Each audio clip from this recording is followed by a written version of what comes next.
Charles Schweitzer, diretamente dos palcos do Gramado Summit.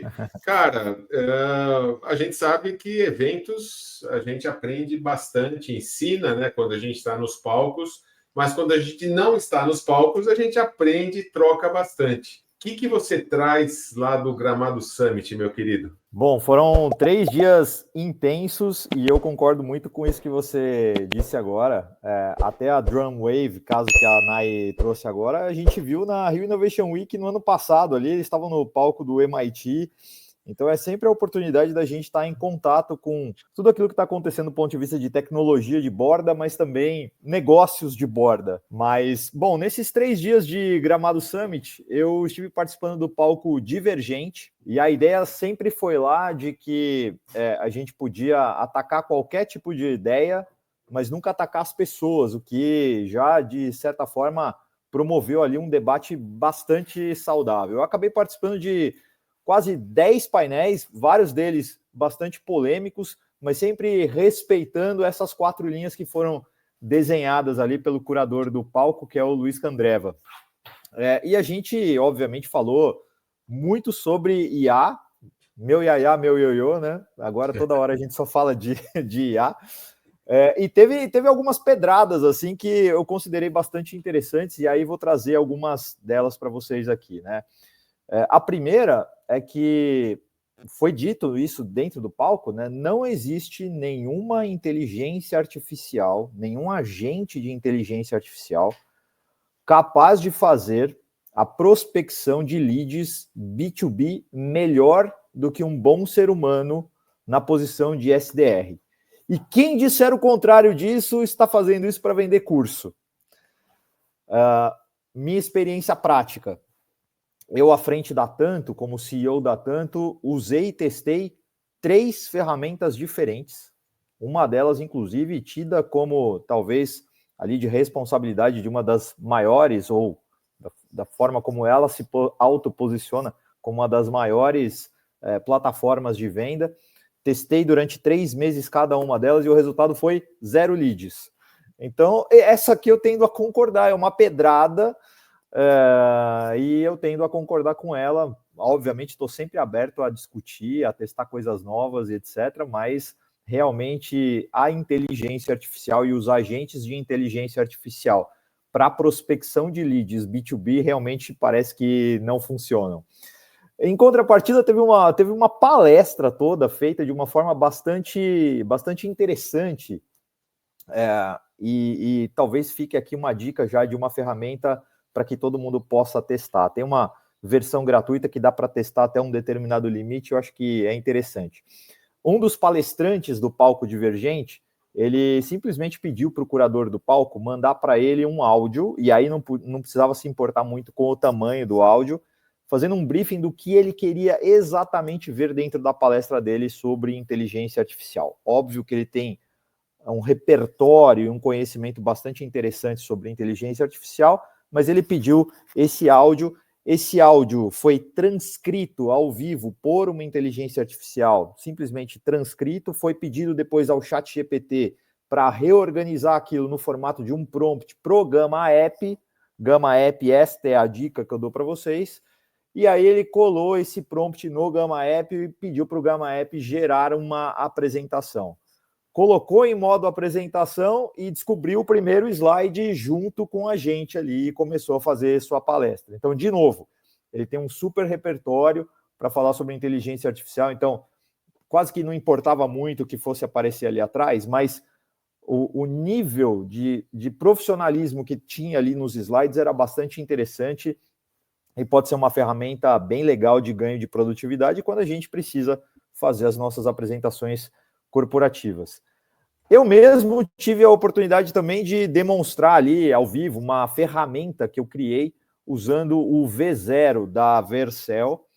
E aí eu acho que a gente estava discutindo muito aqui sobre educação. Eu acho que um dos pontos que a gente precisa educar a comunidade, aí podem ser os adultos, podem ser as crianças, etc., é identificar problemas e pensar de que forma eu posso usar toda essa tecnologia, todo esse ferramental para resolver problemas.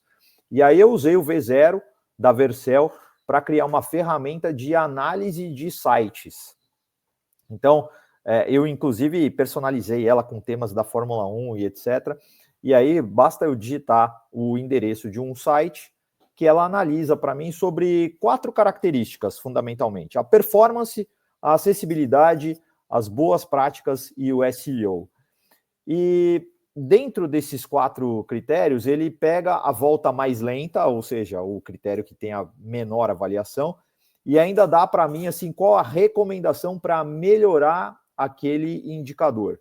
Então, eu analisei, por exemplo, o site do Trends News e descobri que sim, temos oportunidades para melhorar ali o Trends News, e a primeira recomendação é para melhorar o contraste daquilo que a gente está publicando lá, melhorando, portanto, a acessibilidade. Aliás, uma coisa que eu poderia, obviamente, compartilhar o link dessa aplicação aqui com toda a nossa audiência, mas tem um porém, que aí envolve segurança da informação. As minhas credenciais do Google estão expostas no front-end, então um cuidado aí, porque talvez tenha aí elementos que também não sejam substituíveis ali, né? Então, os humanos que sabem efetivamente construir ali o back-office, esconder as chaves, as credenciais, etc., podem continuar a ser bastante necessários.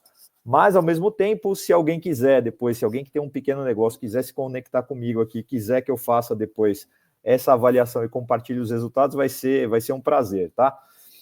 E eu acho que esse tipo de inteligência artificial está chegando justamente para a gente eventualmente reduzir o gap de entrada no mercado de trabalho, mas ao mesmo tempo pode criar aí um abismo, né, do que a gente imagina da posição de um júnior.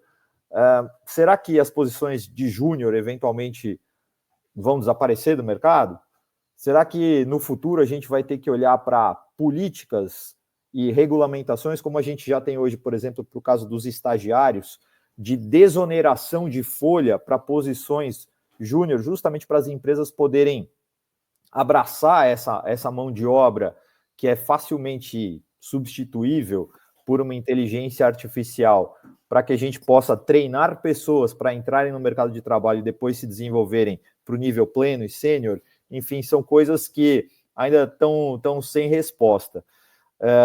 Uma coisa só, que eu acho que foi um consenso, e aí vale a pena também dizer aqui para vocês, tudo que a gente tem hoje do ponto de vista de inteligência artificial é um olhar para o passado. E a gente tem que tomar um cuidado para a gente não acelerar loucamente olhando para trás, pelo retrovisor. Tudo e qualquer coisa que a gente queira criar do zero, que não existe solução hoje, vai precisar de um humano ali à frente disso, para a gente pensar de forma diferente, fazer conexões diferentes daquelas que são óbvias.